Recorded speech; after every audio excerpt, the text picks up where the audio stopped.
Sir मैं आपके साथ करना चाहूँगा। आप बिहार चुनाव को किस तरीके से देखते हैं?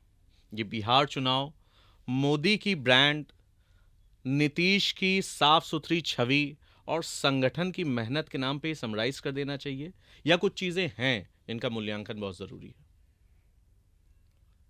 देखिए, बिहार चुनाव जो है उसकी शुरुआत अगर आप देखें तो वो सर से होती है, जिसको वो रिवीजन ऑफ रोल्स कह रहे हैं। तो सर के बारे में मुझे 2 दिन पहले पता चला। मेरे घर पे एक आदमी आया और एक कहने लगा कि ये लीजिए, ये फॉर्म भरिए। तो हमने कहा कि हम क्यों भरेंगे, हम कोई ज्ञानेश गुप्ता के बाप के नौकर तो है नहीं, और जनता कोई इलेक्शन कमीशन के की नौकर तो है नहीं। भाई, जनता आज के इस डिजिटल युग में, जहाँ पे संकेत उपाध्याय की वाइफ कह रही हैं कि हमारा तो यूपीआई चल रहा है, हिंदुस्तान बहुत आगे चल रहा है, आप आपको बैंक अकाउंट खोलना है तो आपको डिजिटली खुल जाता है, आधार है, सब कुछ है, तो हम फॉर्म क्यों भरें? सबसे पहला तो हमारा ये प्रश्न है कि जनता को आपने समझा क्या है? इस डिजिटल युग में अगर आप इतना बड़ा फॉर्म दे रहे हैं, वो फॉर्म हम आपको बता दें कि जो आदमी पढ़ा लिखा नहीं है, वो फॉर्म भरना उसके लिए बहुत मुश्किल है। तो शुरुआत जो होती है वो एसआईआर से होती है, और उसके बाद अगर आप देखें तो जो ये एम वाई कॉम्बिनेशन था, उसको हम कहते हैं MYD।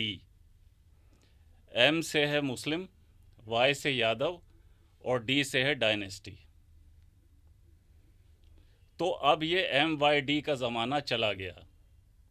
अब एम को भाजपा ने इक्वेट कर दिया है कंट्रोल एम से, और वाई को कर दिया है कंट्रोल वाई से, और डायनेस्टी को कर दिया है डिलीट। तो इसके रिपरकशन सिर्फ बिहार में नहीं होंगे, इसके रिपरकशन उत्तर प्रदेश में भी होंगे। कंट्रोल एम का मतलब ये है कि मुस्लिम जो है वो वही होगा जो पार्टी के कंट्रोल में रहेगा, यादव वही होगा जो यादव पार्टी के कंट्रोल में रहेगा। तो अब ये MY जो है, ये कॉम्बिनेशन जो है वो अब चलने वाला नहीं है। MY picture is over, the and. तो क्या सर ऑपोजिशन पार्टीज़ उस फ़ॉर्मूले को क्रैक नहीं कर पा रही हैं जिस फ़ॉर्मूले को क्रैक कर लिया है बीजेपी ने? फॉर्मूला देखिए कई चीज़ों पे आधारित है। एक तो SIR में उन्होंने जो आदमी आपके वोट देने वाले नहीं थे उस पार्टी के, उसको डिलीट ही कर दिया। तो मैं बार बार ये कह रहा हूँ कि ये SIR जो है पूरे देश में होने वाला है, और ये जो SIR है इसको भरेगा कौन? भाई, अगर आप आम आदमी को देखिए जो कम पढ़ा लिखा है या बिल्कुल पढ़ा लिखा नहीं है, वो फॉर्म भरेगा कैसे? और क्यों भरेगा फॉर्म? हम तो ये कहते हैं कि आजकल के डिजिटल युग में ये हमने सरकार बनाई क्यों है? सरकार हमने इसलिए थोड़ी ना बनाई है कि हमको फॉर्म दे और कहे कि आप फॉर्म भरो। आज के डिजिटल युग में आप जो है एक टैबलेट दीजिए आदमी को, और वो आके अपना भरे और आधार से लिंक करे। अब तो आधार को भी उन्होंने कहा है कि हमने ऐप पे दे दिया, आपको जहाँ जिसको दिखाना है आप अपने फ़ोन से दिखा दीजिए। तो आज के युग में ये हमारी समझ से बाहर है कि फॉर्म क्यों भरवाया जा रहा है, और लोगों को ये लगता है कि शायद मतलब दूसरी बात जो एक बहुत बड़ी हुई है बिहार चुनाव में, वो ये हुई है कि अब देखिए सरकारी नौकरी कोई मुद्दा नहीं रह गया, नई पेंशन स्कीम कोई मुद्दा नहीं रह गया। तो जो लोग ये कह रहे हैं कि नई पेंशन स्कीम जो है ख़त्म करके हमें ओल्ड पेंशन स्कीम दे दी जाए, तो मैं तो सरकार से अनुरोध करूंगा उनको नौकरी से निकाल दिया जाए, क्योंकि ये जनता के मुद्दे ही नहीं हैं। अब जनता का मुद्दा सरकारी नौकरी या नौकरी रह ही नहीं गया है, और ना ही स्वास्थ्य रह गया है। तो जनता जो है अलग मुद्दों पे चुनाव कर रही है। और सबसे बड़ी बात यह है कि अगर आप ये देखिए तो इस चुनाव में एक नया डिवीज़न क्रिएट हुआ है।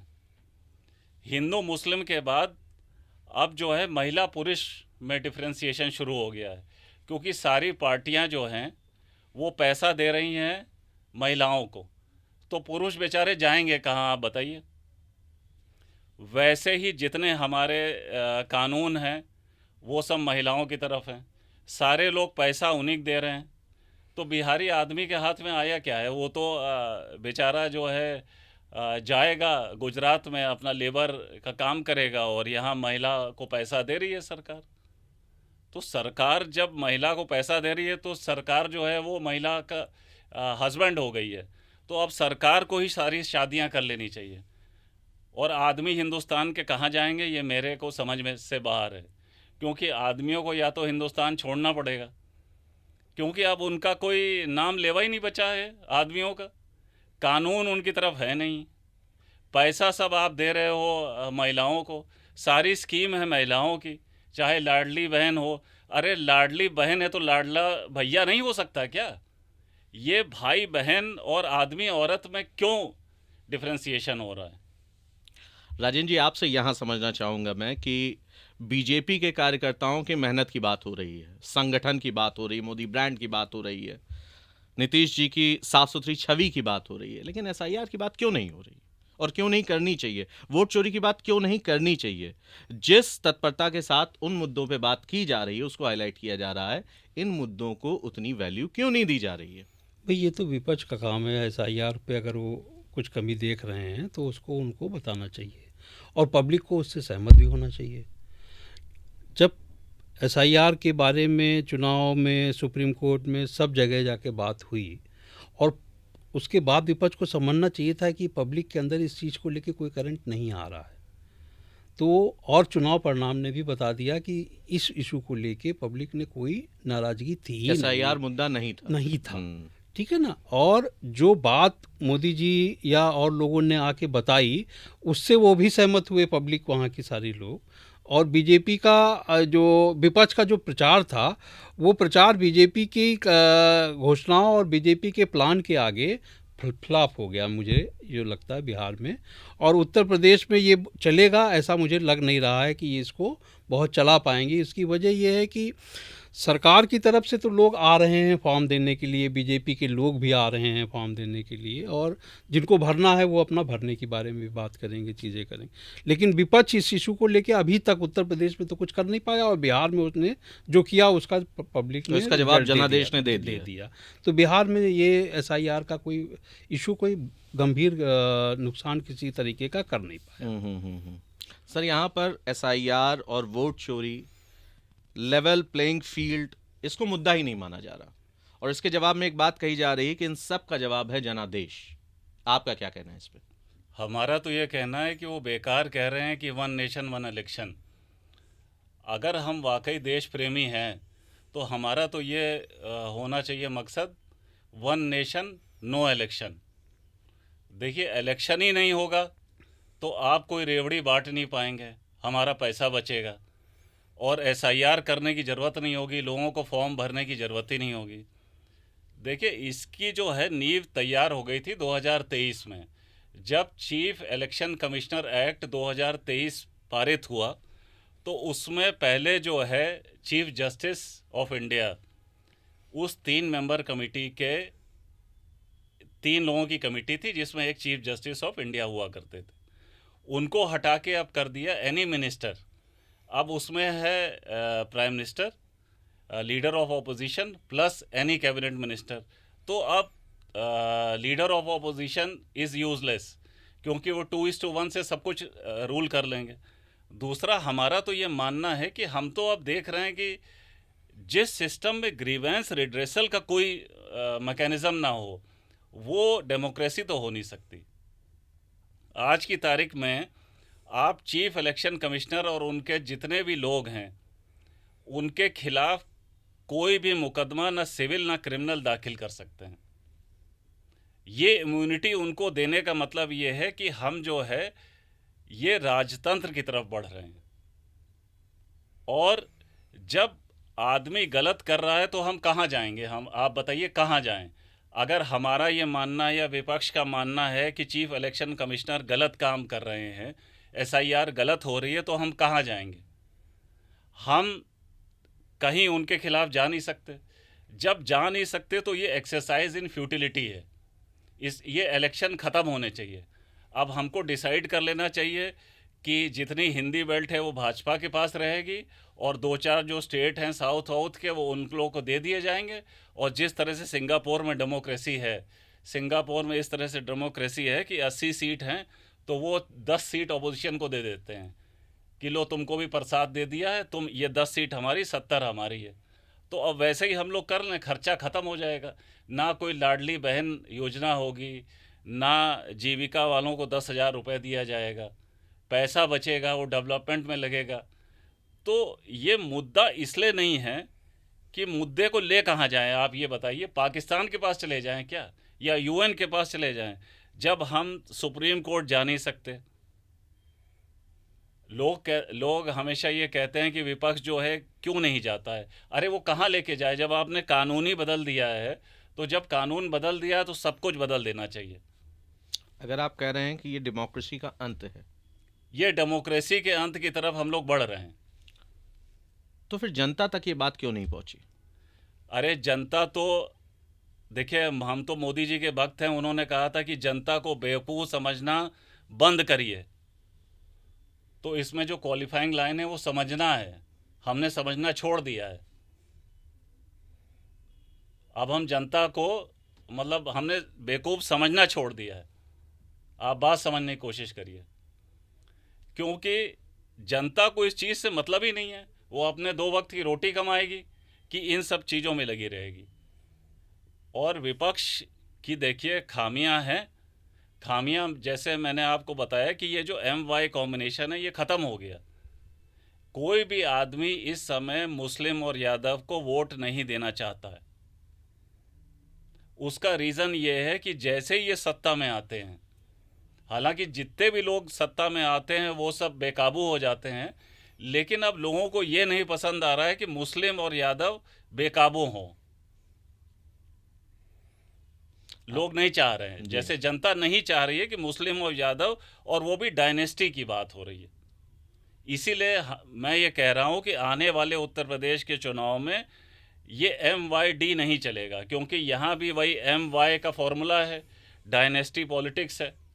या तो आप कोई नई चेहरा लाए, कुछ और खोजना होगा, या तो विपक्ष कोई ऐसा चेहरा लेकर आए जो डायनेस्टिक नहीं होगा, तब तो आप कोई चुनाव लड़ पाएंगे। इस स्थिति में भी रहेंगे कि आप जो है कोई उनसे थोड़ी बहुत फाइट कर सके।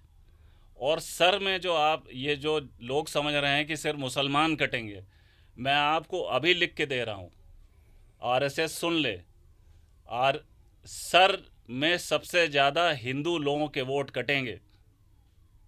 क्योंकि मुसलमान आदमी तो अपना नाम सर में फॉर्म किसी से भरवा भी लेगा, क्योंकि उसको मालूम है कि अगर हम वोटर लिस्ट में नहीं आएंगे तो हमको कह देंगे कि तुम तो सिटीज़न नहीं हो। लेकिन हिंदू आदमी कहाँ से भरवाएगा, आप ये बताइए। और हमारा तो ये सरकार से कहना है कि फॉर्म किसी को भरना पड़े ही क्यों। कौन सा फॉर्म हमें आज की तारीख में भरना पड़ रहा है, सब कुछ तो डिजिटल हो रहा है। तो ये जो फॉर्म की है ये एक सोची समझी रणनीति है। ये इलेक्शन प्रोसेस से उन लोग को हटाने का प्रोसेस है जो नीचे तबके के लोग हैं, जो बीजेपी के वोटर नहीं हैं। क्योंकि बीजेपी का वोटर ये कहा जाता है कि वो पढ़ा लिखा होता है। चाहे उत्तर प्रदेश में जो भी सरकार हो, आप देखिए कि जो भी शहर हैं, शहर में हमेशा मेयर भाजपा का होता है। तो जब आपका पढ़ा लिखा वोटर है तो आप तो ये डिवाइड क्रिएट कर रहे हैं।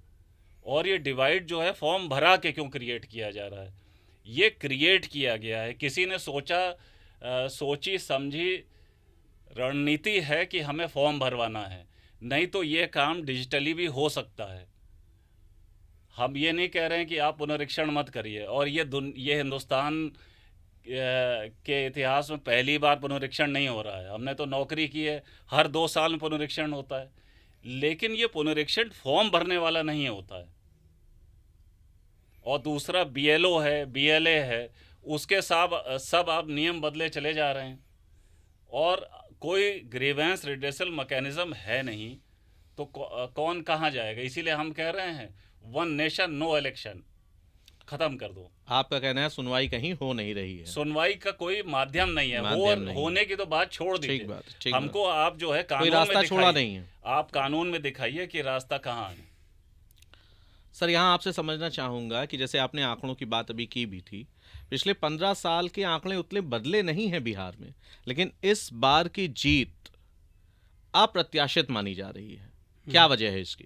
पहली चीज़ तो इस पे ही आ जाइए कि इतना ज़्यादा वोट कैसे हो गया। जी, SIR था, चीज़ें थी, सारी चीज़ें थी, पर इतने ज़्यादा लोग कैसे निकल आए वोट देने के लिए?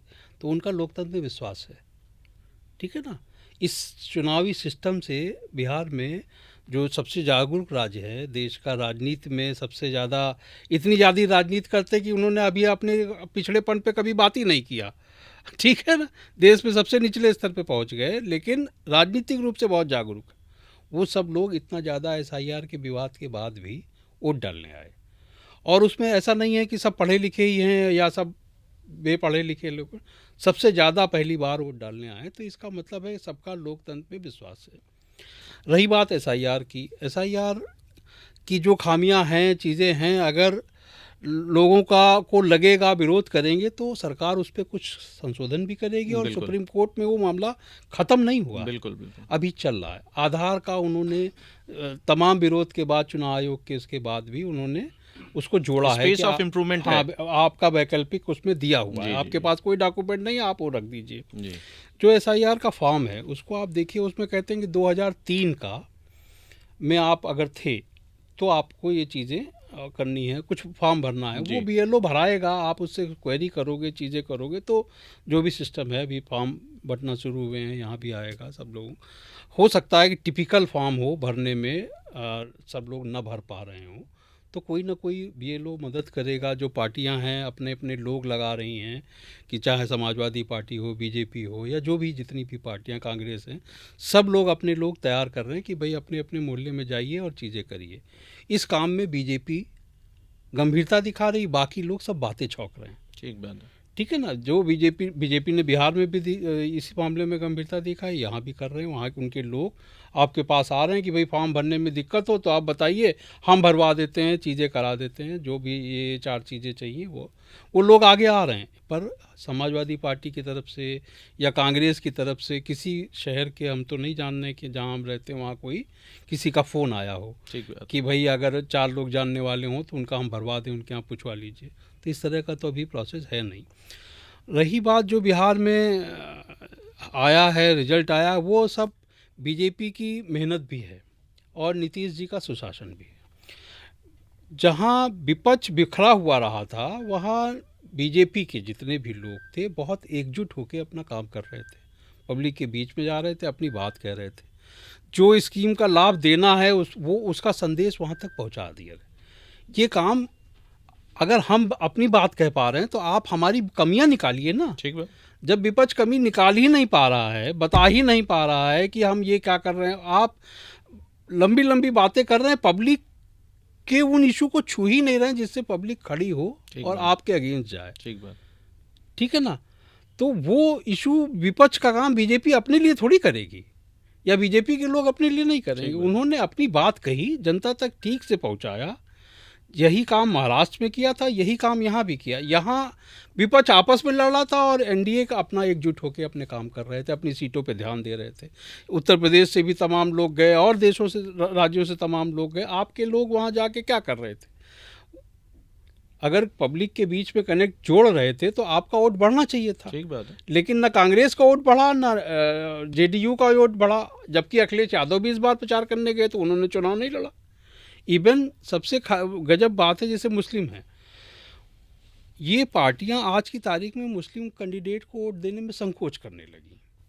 ठीक है। वहीं ओवैसी ने अपने कैंडिडेटों को टिकट दिया, जो पिछले 5 लोग जीते थे इस बार भी जीत गए। तो जो आदमी जिस लाइन पर चल रहा है, जो अपनी बात पहुंचा पा रहा है, वो ठीक तरीके से जीत भी रहा है। आपने कुछ कमियां रह गई होंगी, इसी वजह से तो हारे हैं। और BJP की कुछ अच्छाइयाँ रही होंगी जो पब्लिक ने सुना। भाई उन्होंने कहा कि हम सारे परिवारों को नौकरी देंगे, सरकारी नौकरी देंगे। नीतीश कुमार का नौकरी का, तेजस्वी का ये दावा था। इस दावे को पब्लिक ने फेक मान लिया। भाई प्रचार तो वही अच्छा है जो आपके अंदर तक पहुंचे और आप उस पर विश्वास करें। ठीक बात है। बीजेपी ने 10 करोड़ रुपए दिया, 10,000 रुपए दिए और लोगों के खाते के पास पहुंचे, उन्होंने उस पर विश्वास किया कि हमको आगे भी किस्त आएगा। मिलेगी। आपने कहा हम सरकारी नौकरी देंगे, तो जो आदमी पढ़ा लिखा नहीं उसको सरकारी नौकरी कैसे दे देंगे? ठीक बात है। उसके परिवार में तो जितने लोग हैं सब पंचर बना रहे हैं या कुछ और काम कर रहे हैं, कुछ कोई पढ़ा लिखा नहीं, कैसे सरकारी नौकरी दे देंगे? कौन सी दे देंगे? ये बात तेजस्वी बता ही नहीं पाए। अच्छा, बीजेपी ये विपक्ष जो है हर चुनाव में, चुनाव के पहले आपस में सीट शेयरिंग को लेकर लड़ता है। चाहे महाराष्ट्र का देख लीजिए, चाहे मध्य प्रदेश का देख लीजिए, चाहे राजस्थान का देख लीजिए, कांग्रेस में और जो भी इनका गठबंधन बनता है उसमें सीटों को तालमेल को लेकर बड़ा झगड़ा होता है। फिर ये लोग फ्रेंडली फाइट करने लगते हैं, खींचातानी बनी रहती। ठीक है ना, फिर फ्रेंडली फाइट करने लगते हैं। बिहार में भी यही हुआ। बिहार में कांग्रेस भी तेजस्वी के खिलाफ कैंडिडेट उतारे हुए थी। ये जो मतलब वीआईपी पार्टी के जो भाई को उसने टिकट दिया, उसको जबरिया आरएलडी वालों ने बैठा दिया। तेजस्वी के परिवार में झगड़ा था, उनका भाई अलग लड़ रहा था। बीजेपी में किस तरह का आपने सुना था कि कोई नाराज होकर खड़ा लड़ रहा हो? नीतीश की पार्टी में कोई नाराज होकर खड़ा हुआ है? इवन जो चिराग पासवान ज़्यादा सीटें लिए, ठीक है ना, उनके भी के खिलाफ कोई नाराज़गी नीतीश की तरफ से नहीं थी। तो ये लोग मिल के एकजुट होकर चुनाव लड़े। विपक्ष बिखरा हुआ रहा, उनका प्रचार बिखरा हुआ था, बीजेपी का प्रचार संगठित था। उनके चुनाव लड़ने का जो मैकेनिज़्म है वो ज़्यादा स्ट्रांग है। वो बूथ स्तर तक अपने लोगों को पहुंचा पाते हैं, अपनी बात तमाम तरीके से तमाम वर्ग के लोगों में पहुंचाने के लिए वो यूपी से क्या देश भर के से लोगों को भेजते हैं वहाँ जहाँ चुनाव होता है, उसका इफेक्ट पड़ता है। ठीक बात। जहाँ वो हार रहे होते हैं वहाँ वो जीत जाते हैं।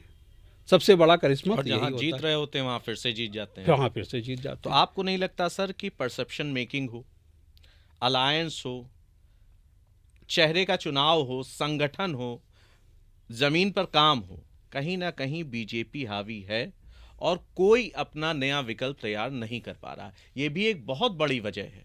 देखिए, हम तो ये मानते हैं कि इस दुनिया में जो बेस्ट ऑर्गेनाइजेशन है वो भाजपा है।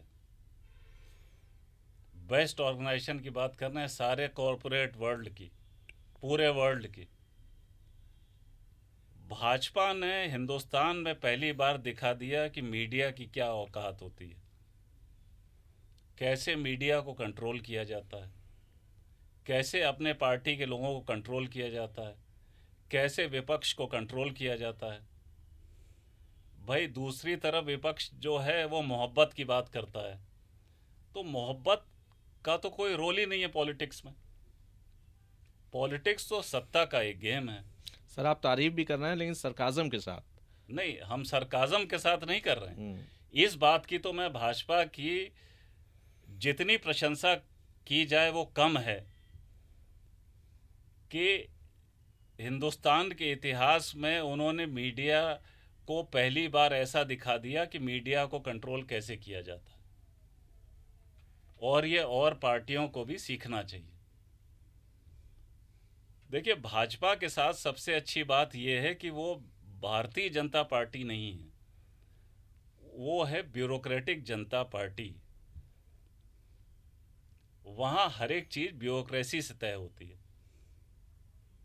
कुछ लोग हैं, थिंक टैंक है, वही जो है एक रणनीति बनाते हैं, उस पर सब लोग काम करते हैं। जो नहीं काम करता है उसको फिर किनारे कर दिया जाता है, उसके लिए और इलाज है। वहाँ मोहब्बत नहीं है ना। देखिए, मोहब्बत, इश्क तो ये सब अलग चीज़ें हैं, लेकिन सत्ता तो सत्ता की चीज़ है।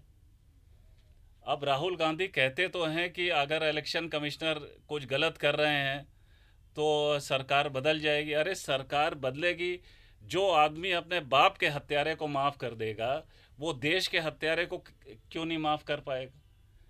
ब्यूरोक्रेसी में सब लोग जानते हैं, चाहे अखिलेश हो चाहे राहुल हो, ये किसी पे कार्रवाई नहीं कर पाएंगे, क्योंकि अगर ये सत्ता में भी आ जाएंगे तो कोई ना कोई इन्हीं का आदमी कहेगा कि अरे छोड़ो, जाने दो। और ये फिर वो मोहब्बत की दुकान खोल के माफ़ कर देंगे। तो देखिए, ये मोहब्बत का कोई स्थान जो है वो पॉलिटिक्स में नहीं है। जिसको मोहब्बत करनी है वो पॉलिटिक्स से हट जाए, और जिसको पॉलिटिक्स करनी है वो पॉलिटिक्स करे। भाजपा के साथ अच्छाई ये है कि वो मोहब्बत नहीं करती है। तो भाजपा एक वेल ऑर्गेनाइज्ड पार्टी है, और ये तो बात हमने आपको पहले ही कह दिया कि वो अब कंट्रोल वाई कंट्रोल एम, जैसे कंट्रोल एम का मतलब है ओवैसी। ओवैसी उनके कंट्रोल का आदमी है, अब उसको प्रमोट कर रहे हैं। तो जो एम वाई गठबंधन था कि 32% वोट है यहाँ उत्तर प्रदेश में या बिहार में, अब उसका कोई मायने नहीं रह गया है, क्योंकि अब वो कंबाइंड रहा नहीं। जब कंबाइंड रहेगा नहीं तो उसका कोई फ़ायदा नहीं रहेगा। अगर मुस्लिम वोट डिस्ट्रीब्यूट हो जाएगा तो डिस्ट्रीब्यूट होने के लिए उन्होंने ओवैसी को खड़ा किया है। ओवैसी के 5 विधायक जीत गए हैं, और अगली बार हो सकता है कि वो 20 हो जाएं। तो और ये तो एक अच्छी बात है, हम तो कहेंगे कि मुसलमानों को अपनी लड़ाई खुद लड़नी चाहिए। ये यादव के साथ क्यों लड़ रहे हैं? और चाहे आप देखिए, होता ये है कि इनको लोग इसलिए नहीं वोट देते हैं क्योंकि लोगों को ये लगता है कि ये जो है चुनाव आने में जीतने के बाद फिर हावी हो जाएंगे, फिर हमें तंग करेंगे। और ये तंग किसको करते हैं, ये भी बात है ना। तो जिसको तंग करते हैं वही जो है इनको वोट नहीं देता है। और जहाँ तक देखिए, इसमें वोट कटवा पार्टी की भी बहुत अहम भूमिका रहती है। एक प्रशांत किशोर साहब आए थे, वो भी केजरीवाल की तरह पढ़े लिखे लोगों के लिए आए थे कि मैं पढ़ा लिखा हूँ। लेकिन ये जितने पढ़े लिखे लोग हैं ना, ये सब आरएसएस के ही आदमी हैं। और वही हम कह रहे हैं कि ये पढ़े लिखे आदमी और पढ़े लिखे लोग हिंदुस्तान में जाएंगे कहाँ? इसका मतलब ये है कि हमें पढ़ना लिखना चाहिए ही नहीं, सब लोग को राजनीति करनी चाहिए, तभी इस देश में कुछ मंथन होगा, कहीं अमृत निकलेगा। क्योंकि पढ़े लिखे लोगों का पॉलिटिक्स में अगर स्पेस नहीं होगा तो क्या होगा? सर, आपने तो एक नया पर्सपेक्टिव दिया, लेकिन सर मैं आपसे समझना चाहूँगा कि प्रशांत किशोर आए, उन्होंने कुछ मुद्दे उठाए, मुद्दों से सब सहमत थे, ज़मीन पर उन्होंने काम भी खूब किया, मेहनत करने की ज़रूरत थी, मेहनत भी खूब की, उनका नेटवर्क भी अच्छा था, एक्सपीरियंस एक्सपोजर सब कुछ उनके पास। फिर आखिर सीट कन्वर्जन क्यों नहीं हुआ? एक छोटी सी बात बताऊं, चाणक्य से बड़े तो नहीं हैं प्रशांत किशोर। चाणक्य अपने लिए कभी सत्ता के लिए नहीं लड़ते थे, दूसरों को सत्ता दिलाते थे। तो यही प्रशांत किशोर जब मोदी जी के साथ आए थे तो उनको तो नहीं बनना था प्रशांत किशोर को प्रधानमंत्री, मोदी जी को बनना था। आपने रणनीति बनाई, मोदी जी ने उस पर काम किया और अपने संगठन और अपनी बात और अपनी वजिस्सा से वो सत्ता में आ गए। उसके बाद ये और कई जगह गए, वो भी सरकार में आ गए। लेकिन जब इनको ये लगा कि हम खुद भी कर सकते हैं, तब ये फ्लॉप हो गए। वजह ये है कि जो सत्ता दिलवाने का काम करता है वो सत्ता पे खुद काबिज होने का दावा नहीं करता, ठीक है ना। इनको लगा कि केजरीवाल जैसे आए थे वैसे हम आ जाएंगे।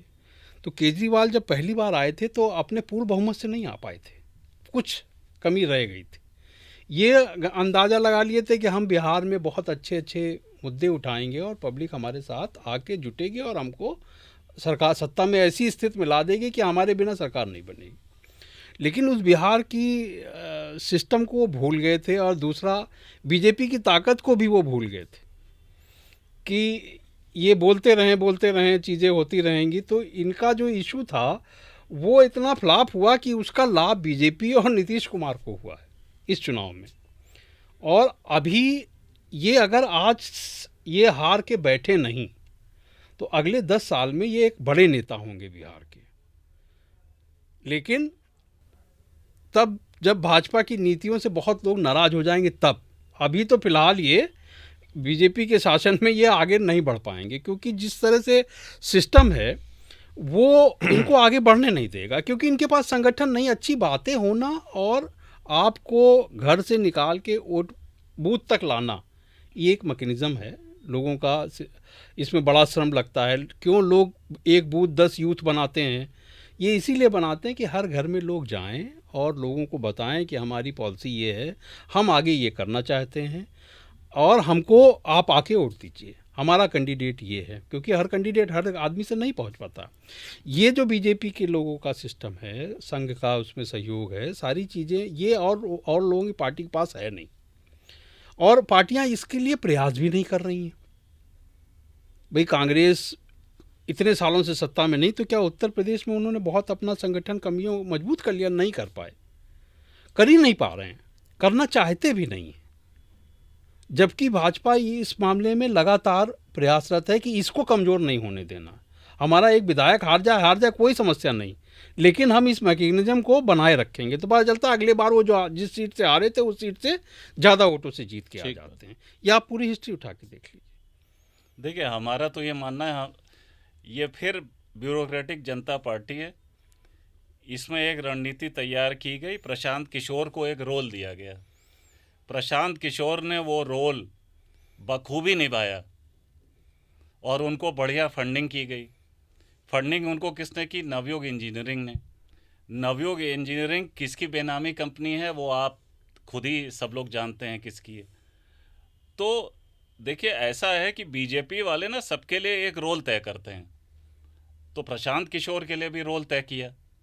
प्रशांत किशोर ने वो रोल बखूबी निभाया और हो सकता है कि नीतीश जी के बाद भाजपा जो है तैयार कर रही है प्रशांत किशोर को। क्योंकि देखिए, कोई भी पार्टी अगर ख़त्म होती है तो सारा वोट ट्रांसफ़र नहीं होता है। उस वोट को ट्रांसफ़र करने के लिए वो एक सवर्णों की एक अलग एंटिटी बना रहे हैं जो प्रशांत किशोर जिसको लीड करेंगे, और वो भाजपा को जो है वो रखेंगे ओबीसी ईबीसी डोमिनेटेड। तो ये सोची समझी रणनीति है। प्रशांत किशोर ने अपना रोल प्ले किया है, हम सबको उनका धन्यवाद देना चाहिए। जैसे ओवैसी ने अपना रोल प्ले किया है, मायावती जी ने अपना रोल प्ले किया है, वैसे प्रशांत किशोर ने भी किया है। भाई प्रशांत किशोर तो पहले जनता दल यूनाइटेड में थे। ऑन रिकॉर्ड है कि नीतीश जी से किसी ने पूछा कि ये आपने इनको क्यों रखा पार्टी में, तो उन्होंने कहा कि अमित शाह जी ने कहा कि इसको पार्टी में रख लो, तो मैंने रख लिया। अब ये जाना चाहता है तो जाए, हमने तो इसको पार्टी में ना रखा था, ना हम कह रहे हैं कि ये पार्टी में रहे। तो प्रशांत किशोर तो देखिए भाजपा के आदमी हैं। ये बात मैं आज से 4 साल पहले अपनी एक नॉवेल में लिख चुका हूँ, जिस नॉवेल का नाम है राग बिहारी। यही प्रशांत किशोर हैं जिन्होंने उत्तर प्रदेश में कांग्रेस को ज़ीरो पे ला के खड़ा कर दिया। एक प्रोग्राम शुरू किया था उन्होंने, खाट, तो कांग्रेस की खाट फिर से खड़ी हो गई। हाँ, ठीक है ना। तो खाट पंचायत उन्होंने शुरू की थी, तो खाट सब लोग उठा के ले गए वो थे। सब खाट उठा के ले गए थे। तो तब से कांग्रेस की खाट खड़ी हो गई। नहीं, बहुत खाट तो खड़ी हुई थी, वो सर्वाइवल के लिए आए थे कांग्रेस को सलाह देने के लिए, और उन्होंने जो प्रोग्राम किया उसके बाद राजीव गांधी ने उनसे दूरी बना ली कि भाई साहब हमारा जितना आपने कल्याण करना था कर दिया, अब हमसे दूर हो जाइए। आफ्टर दैट वो फिर इधर ही बिहार की ओर ध्यान लगा दिया, और भी ममता जी के यहाँ भी गए, तमाम जगह वो देखिए हर जगह वो पहुँचे हैं सलाह देने के लिए। सलाह देते देते उनको राजनीति में जब आने का जब चस्का लगा है, तो वो चस्का केजरीवाल की तरह एक दिन में पूरा नहीं होना था। ये 3000 किलोमीटर की यात्रा बताते हैं, हमने 3000 किलोमीटर की यात्रा की, चीज़ें किया, शराबबंदी का इशू उठाया, जो जो इशू उन्होंने उठाए उन सारे इशूज़ को बिहार की जनता ने नेगलेक्ट कर दिया।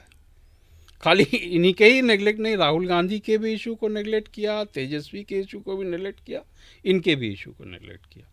और नेगलेक्ट करके रिजल्ट क्या दिया?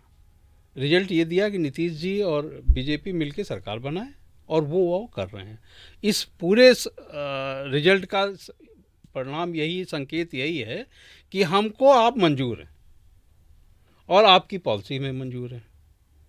ठीक है, आप जो कमियां बता रहे थे उन कमियों को जनता ने वहाँ बड़े व्यापक पैमाने पर नेगलेक्ट किया। 70% वो लोगों ने लगभग 60% वोट डाला है। इतना तो वोट किसके पहले नहीं डाला था। या महिलाओं तो ने सबसे ज़्यादा डरा। महिला हों, पुरुष हों, लाभार्थी हों, जो भी आप कहिए, वो इनके पक्ष में एक बड़ा व्यापक जनादेश दिया। इतनी ज़्यादा सीटें पहले नहीं आई थी। तो इस रिजल्ट का यही तो परिणाम है ना कि मोदी जी जो कर रहे हैं, नीतीश जी जो कर रहे हैं बिहार में वो ठीक है, और देश में मोदी जी जो कर रहे हैं वो ठीक है। ठीक बात। बॉल कहीं भी जाए, अगर चौवा आ रहा है, छक्का आ रहा है, हाँ। तो दैट काउंट्स। और अच्छा, सर आप 1-2 रन की जीत हो तो चलो मान लिया जाए कि भाई लिमिटेड ओवर में जीत। हमने इतना व्यापक वो दिया है कि अभी इनको उभरने में साल भर ठीक लगेगा। बात। जो लोग सरकार में बनाने की उम्मीद कर रहे थे, वो सरकार बनाना तो दूर सोच भी नहीं पाएंगे कि हम बना रहे हैं। और जब सरकार बनते ही उनकी परिवार में तेजस्वी के झगड़ा हो गया, उनकी बहन उनसे नाराज होकर चली गई। तो ये सब जो चीज़ें हैं ना, कि ये लोग सुधरना ही नहीं चाहते, ये लड़ ही नहीं सकते। जो आदमी अपने में लड़ रहा हो, चीज़ों में लड़ रहा हो। और एक बात सर, जैसे कह रहे हैं कि ब्यूरोक्रेसी, तो ब्यूरोक्रेसी तो सरकार कोई रहे वो हावी रहती है, उसको कंट्रोल करना आना चाहिए। हमने उत्तर प्रदेश में इसी ब्यूरोक्रेसी को देखा था, मायावती के सामने कांपती थी।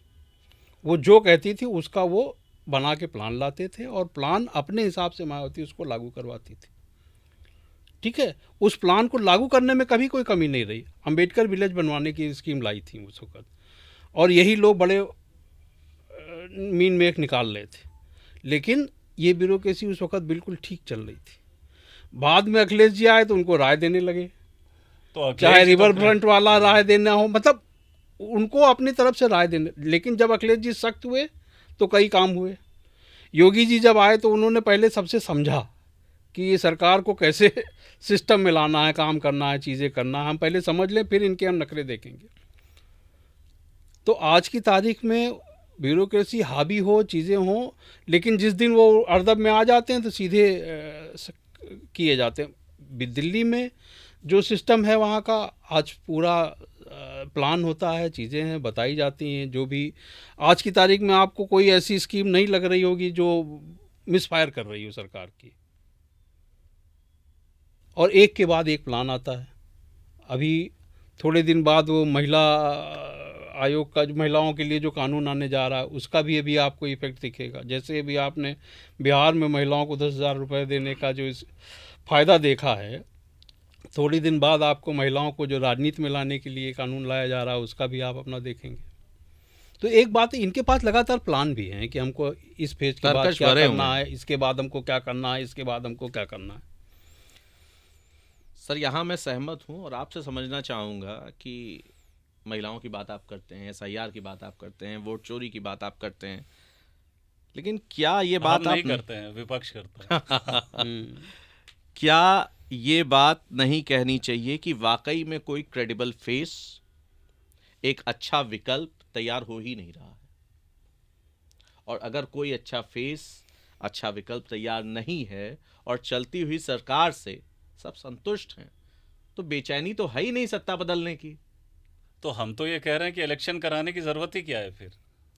नहीं, अगर भाई, फिर तो वही तो हम कह रहे हैं, 1 नेशन नो इलेक्शन। भाई हम तो अपना टाइम वेस्ट कर रहे हैं, अपना पैसा वेस्ट कर रहे हैं। अगर भाजपा को अगले 50 साल राज करना है तो करने देना चाहिए। ये तो और जनता से उनका जनादेश लेके राज कर रही है। तो जनादेश तो अब जब जब ग्रीवेंस रिड्रेसल मैकेनिज्म ही नहीं है, अगर वोट चोरी का सबूत पेश किया जा रहा है तो उस पर क्या एक्शन हो रहा है? नहीं, ये बात आपने कहा कि वोट चोरी हो रही है, ठीक, एक बात रखी गई। मैं समझना ये चाह रहा हूं कि कमियां बीजेपी की गिनाने की बात एक अलग है, लेकिन उसके अलावा विकल्प क्या है? कोई विकल्प ऐसा है जिसकी इतनी क्रेडिबिलिटी हो, जिस पे वोट गिरे, चाहे वो प्रशांत किशोर हो, चाहे वो तेजस्वी जी हो? है कोई विकल्प? देखिए, विकल्प तो जनता से ही आएगा। ये कहना कि कोई विकल्प नहीं है, ये तो बड़ा ही नकारात्मक चीज़ है। विकल्प तो कोई भी आ सकता है। विकल्प तो भाजपा चाहेगी तो आपको चीफ मिनिस्टर बना देगी। भाई, विकल्प से कोई मतलब नहीं रहता है। विकल्प से क्या मतलब है? ये तो एक प्रोसेस है, विकल्प निकल के आएगा। आखिर इसी मंथन से ही तो विकल्प निकलेगा। अगर आप ये मान रहे हैं कि विकल्प नहीं है, तो फिर हमारे सॉल्यूशन पे आइए, वन नेशन नो इलेक्शन। हम तो कह रहे हैं कि हम तो देशभक्त आदमी हैं, हम तो पैसा बचा रहे हैं देश का। इतना पैसा वेस्ट हो रहा है चुनाव करवाने में, एसआईआर करवाने में, इसकी ज़रूरत क्या है? अगर सब लोग भाजपा से इतने ही ज़्यादा प्रभावित हैं, खुश हैं, तो फिर इलेक्शन करने की कोई ज़रूरत हमें महसूस होती नहीं है। नहीं, ये लोकतंत्र के लिए ठीक नहीं है। लोकतंत्र में इलेक्शन होते रहने चाहिए। पब्लिक को अपने विचार, अपना वोट देने का जो अधिकार है वो बना रहना चाहिए।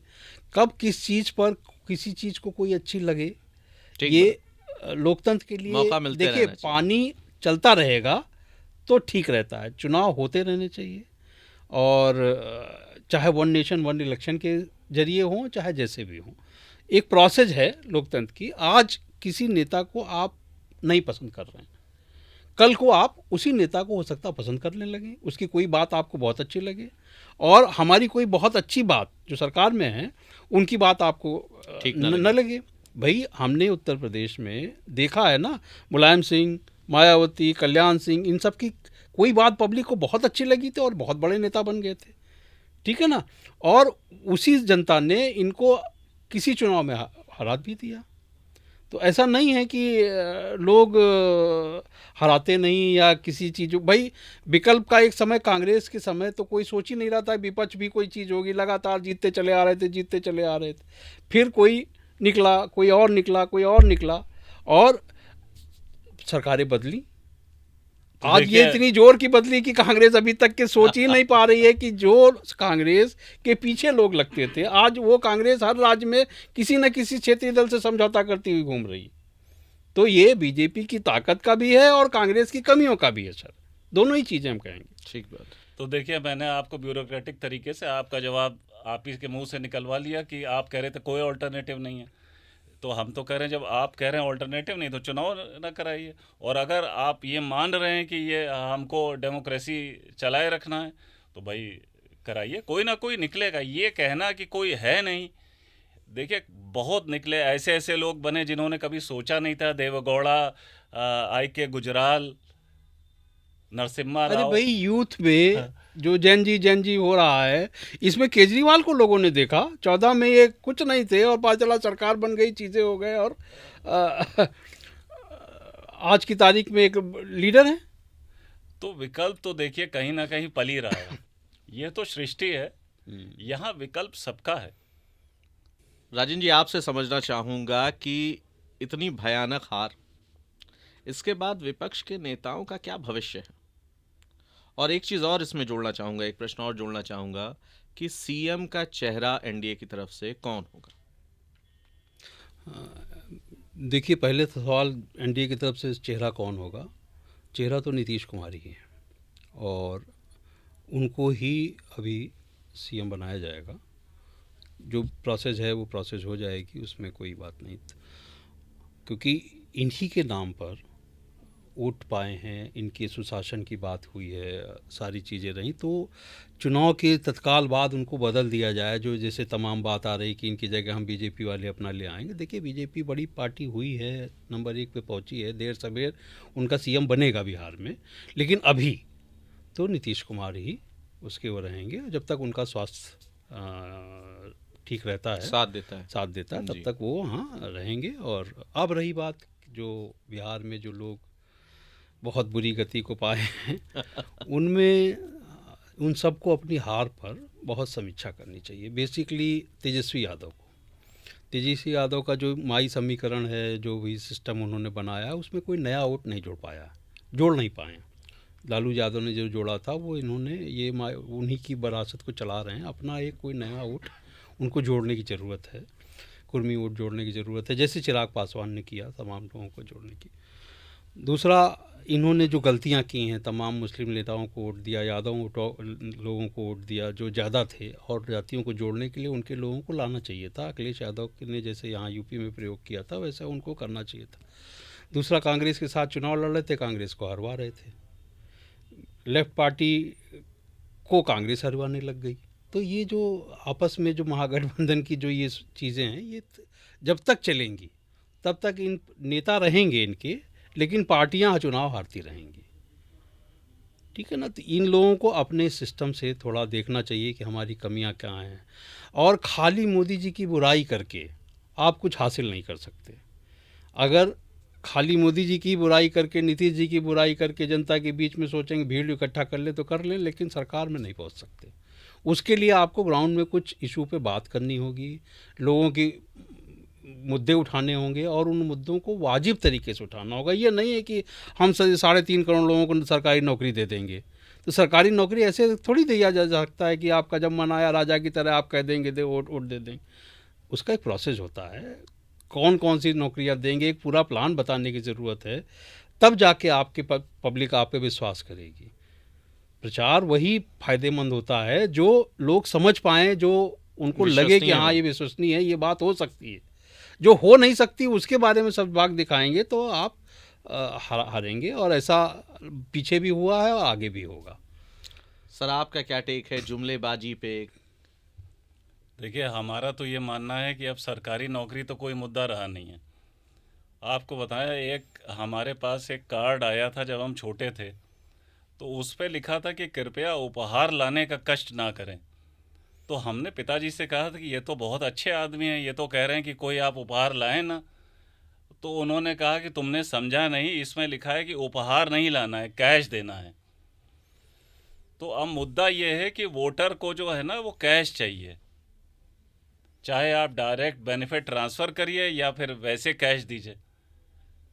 तो नौकरी अब कोई मुद्दा नहीं है। दूसरा ये है कि ऑपोजिशन में जितनी भी पार्टियां हैं, जैसे आप कांग्रेस की बात करें तो कांग्रेस में आरएसएस की स्लीपर सेल भाजपा से ज़्यादा हैं। कांग्रेस में आरएसएस के लोग भाजपा से ज़्यादा हैं। कांग्रेस ज़्यादा इन्फ्लुएंस रहती है आरएसएस से, बल्कि भाजपा तो इंडिपेंडेंट है। राहुल गांधी के आसपास आप जो आदमी देखिएगा, एक तो हमें ये नहीं समझ में आता कि ये राज्यसभा क्यों बनाई गई है। हमारे हिसाब से राज्यसभा इसलिए बनाई गई थी कि जैसे कोई अच्छा पढ़ा लिखा आदमी है जो कानून बनाने में, पॉलिसी बनाने में मदद कर सकता है, तो उसको आप राज्यसभा भेजिए, उसको आपको चुनाव नहीं लड़वाना है। लेकिन राज्यसभा बन क्या गया है? राज्यसभा बन गया है कि जो राज्यसभा से एमपी नामित हो जाता है, चाहे आप संजय सेठ को देखिए, चाहे आप संजय यादव को देखिए जो तेजस्वी को ले डूबे, चाहे आप कांग्रेस में देखिए, सारे लोग राज्यसभा के मेंबर हैं। और आप कहते हैं कि यहाँ पे कांग्रेस खड़ी नहीं हो रही हिंदी बेल्ट में। अरे कांग्रेस के लोग ही नहीं चाहते हैं कि कांग्रेस खड़ी हो हिंदी बेल्ट में। कांग्रेस को वो खड़ा करना ही नहीं चाहते हैं, खासकर उत्तर प्रदेश, बिहार में। तो विपक्ष को, या जैसे कांग्रेस सबसे बड़ी नेशनल पार्टी है, उस नेशनल पार्टी को अपने यहाँ के स्लीपर सेल के लोगों को हटाना चाहिए। भाई राहुल गांधी प्रेस कॉन्फ्रेंस करते हैं कि आज हमने हाइड्रोजन बॉम्ब हम ये डालेंगे, लेकिन कौन उनको मान रहा है? भाई तुम जो है वो केरला वाले, जो वो महिलाओं के बहुत पसंदीदा एमपी हैं, क्या नाम उनका, शशि थरूर, उनको तो निकाल पा नहीं रहे हो। जब तुम अपनी पार्टी नहीं संभाल पा रहे हो तो देश क्या संभालोगे? देखिए, पार्टी चलाने के लिए, देश चलाने के लिए डिसिप्लिन ज़रूरी है, और फिर आपको जो आपकी पार्टी के अगेंस्ट है उसको बाहर निकालिए। आपकी पार्टी में, विपक्ष में सारे लोग तो भाजपा के स्लीपर सेल हैं और आरएसएस के, तो कैसे आपकी पार्टी जीतेगी? आपको तो पार्टी शुरुआत से एक आकलन करना चाहिए कि कौन हमारे साथ है, कौन नहीं है, और कब तक चुनाव लड़ेंगे आप। ठीक बात है। और दूसरा, हम तो उस आदमी की तारीफ़ करते हैं, जैसे हमसे लोग कहते हैं कि हमें डिप्रेशन हो रहा है, तो हम ये कहते हैं कि तुम राहुल गांधी की फ़ोटो कहीं से फ़ोन में देख लो और देखो कि इस आदमी के साथ क्या नहीं हुआ। दादी मारी गई, पिताजी मारे गए, जो दोस्त थे आरपीएन सिंह और ये सिंधिया जो फ़ोटो में घुस घुस के उनके फ्रेम में घुसते थे, उन्होंने दगाबाजी की। उस आदमी ने सब कुछ झेलते होने के बाद जो अपना स्टेचर बना रखा है और वही अकेला लड़ रहा है। लड़ तो वो रहा है लेकिन पार्टी का कोई सपोर्ट नहीं है, पार्टी वाले अलग जा रहे हैं। तो आपको पहले अपना घर जो है वो मुस्तैद करना पड़ेगा, डिसिप्लिन रखना पड़ेगा। जो जिसको रहना है रहे, ना रहना है ना रहे, बाहर करिए ना। आप बाहर का रास्ता किसी को दिखाते नहीं हैं। देखिए फिर ये मोहब्बत का काम नहीं है। अगर यहाँ पे चुनाव होना है और आप एक नेशनल पार्टी हैं और आपको चुनाव जीतना है तो मोहब्बत से तो जीत नहीं पाएंगे आप जीत पाएंगे डिसिप्लिन से। जो आपके एंटी पार्टी एक्टिविटी में हैं उनको आप चाहते हैं कि वो खुद पार्टी छोड़ के चले जाएं, तो वो पार्टी क्यों छोड़ के जाएंगे? हम भी नहीं छोड़ के जाएंगे। ठीक बात। भाई हम तो कहेंगे कि हमारे तो दोनों हाथों में लड्डू हैं। एक तरफ हम यूएन में इंडिया के रिप्रेजेंटेटिव बन के जा रहे हैं और जिस पार्टी में है उसको गाली दे रहे हैं, और दूसरी तरफ हम सब चीज़ें भी हैं हमारे पास, हमें एमपी भी बने हुए हैं। और आप देखिए कि जितने लोगों को, एक तो राहुल गांधी बात करते हैं ओबीसी एससी एसटी की, राहुल गांधी ये बात बताएं कि कितने राज्यसभा के एमपी उनके ओबीसी एससी एसटी के हैं।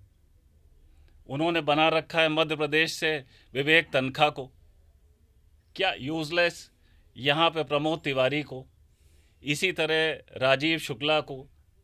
तो आप जो नैरेटिव वोटर को दे रहे हैं उस नैरेटिव को आपको पालन तो करना पड़ेगा। पार्टी में भी रिफ्लेक्ट होना चाहिए, वो आपके एक्शन में तो रिफ्लेक्ट हो। भाई एक्शन में अगर नहीं रिफ्लेक्ट होगा तो आपको कोई मान ही नहीं रहा है। वो तो कह रहे हैं कि वही तो मैं फिर से ये कह रहा हूँ कि वो तो ज्ञानेंद्र गुप्ता तो बहुत अच्छी तरह जानते हैं कि मेरा तो कुछ होने ही वाला नहीं है, चाहे कांग्रेस आ जाए। हम तो कहते हैं अगर किसी तरह कांग्रेस आ भी जाएगी कोई कार्रवाई होगी ही नहीं, क्योंकि बीजेपी से ज़्यादा अच्छा कंट्रोल ब्यूरोक्रेसी पे या मीडिया पे ये इनको सीखना चाहिए। क्योंकि वहाँ पे फिर शशि थरूर जैसे लोग आ जाएंगे, अरे साहब छोड़िए। तो देखिए आप अपने पिता के कातिल को माफ़ कर सकते हैं, लेकिन मैं देश का नागरिक हूँ, मैं देश के प्रति जो वफादार नहीं होगा उसको माफ़ करने की राहुल गांधी को इजाज़त नहीं देता हूँ। और किसी भी जो आदमी देशभक्त है उसके बिहाफ पे राहुल गांधी नहीं डिसीजन ले सकते माफ़ करने का। सर समय का यहाँ अभाव है, अब मैं आपसे चाहूँगा राजेंद्र जी कि 1 मिनट के अंदर इस विश्लेषण को, बिहार के चुनाव को समराइज़ करें। देखिए बिहार के चुनाव को तो मैंने आपको बताया कि जितना अनुशासित होके डिसिप्लिन में रह के बीजेपी और एनडीए लड़ा, उतना अनडिसिप्लिन होके विपक्ष लड़ा और उसका खामियाजा उसको भुगतना पड़ रहा है। वो पहले दिन मतलब पूरी देश को ये पता चल गया था कि किन किन स्कीम का वहाँ बिहार में लोगों को क्या लाभ है, पर विपक्ष जो बीजेपी से और एनडीए से लड़ रहा था वो समझ ही नहीं पा रहा था कि हमको क्या इशू उठाने चाहिए, क्या इशू नहीं उठाने चाहिए। वो अपनी रॉ में SIR और ये सब वगैरह का इशू चलाते रहे। अलतो गलता उनके इशू को जनता ने हटा दिया, कुछ ध्यान नहीं दिया और बम्पर जीत करा दी। अब इस हार के बाद विपक्ष अपना एक फिर से विश्लेषण करे कि उसको क्या करना चाहिए, और सबसे बड़ी बात तो ये है कि विपक्ष के अंदर अनुशासन आना चाहिए। बिल्कुल, क्योंकि वो लोग आपस के झगड़े और अपने छोटे छोटे स्वार्थ चीज़ों को बीजेपी को हराने के लिए जिनसे कोई मन नहीं मिल रहा है उनसे हाथ मिलाते हैं, फिर चुनाव लड़ते हैं। तो पब्लिक भी देखती है कि भाई ये लोग आगे पीछे क्या करते हैं और यहाँ क्या हमसे वोट क्या मांग रहे हैं। तो इसलिए पब्लिक समझदार भी है और ऐसा नहीं है कि वो देखती नहीं समझती नहीं है, उसको पता है कि हमारा हित किस में है और किस में नहीं है। ठीक, ये बात है। इसी बात के साथ आपको धन्यवाद करना चाहूँगा कि आप दोनों की उपस्थिति में हम लोग ने बिहार चुनाव के कुछ मुद्दों को खंगाला, कुछ परतों को खोला। बहुत बहुत धन्यवाद। शुक्रिया दोस्तों, जिस तरह का प्यार आप हमारे वीडियो को दे रहे हैं उसके लिए एक बार फिर से आपका बहुत धन्यवाद। हमने आज कोशिश की बिहार चुनाव से जुड़ी दोनों तरफ की संभावनाओं को खंगाला जाए और आपको थोड़ा और सोचने पर मजबूर किया जाए। आप अपनी राय कमेंट बॉक्स में ज़रूर बताएं, वीडियो को दोस्तों से शेयर करें और अगली वीडियो की नोटिफिकेशन के लिए हमें सब्सक्राइब ज़रूर करें। जय हिंद।